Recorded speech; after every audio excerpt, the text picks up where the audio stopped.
Tumatawid ang isang babaeng nakapayon sa pedestrian lane sa Viluna Street, Barangay Piñahan, Quezon City, pasado alas 10 ng gabi noong linggo. Pagdating niya sa gitna ng kalsada, nabangga siya ng sasakyan. Dumiretso lang ang sasakyan habang gumulong naman ang biktima. Nilapitan siya ng ilang bystander. Doon siya galing sa may pedestrian daw. Isa na yung payong niya. Lumipad nga din. Nagulat ako anong sobrang lakas nung lagabag niya. Yun pala, may tsinelas ako nakita doon sa pedestrian. Pagtingin ko dito may nakahiga, lumapit agad ako. Babae, aray ng aray. Ang 43 anyos na biktima, pinagtulungan buhati ng mga first responder ng Barangay Piñahan.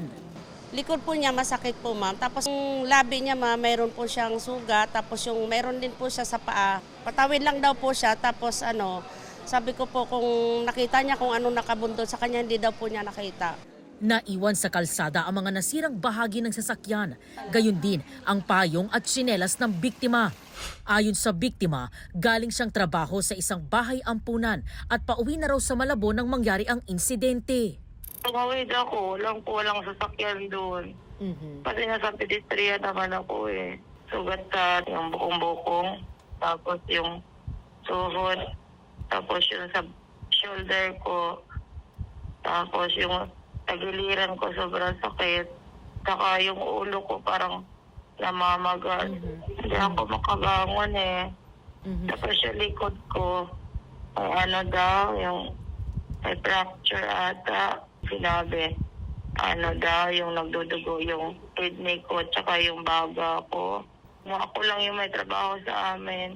Yung mga anak ko, yung pag-aaral nila. Hindi ako makapasok. Nagpapagaling pa sa ospital ang biktima na posible raw operahan sa bato at baga. Sana panagutan naman niya, hindi naman dapat niya iniwan yung kapatid ko. Dapat hinarap niya yun. Tumuko siya sa mga pulis.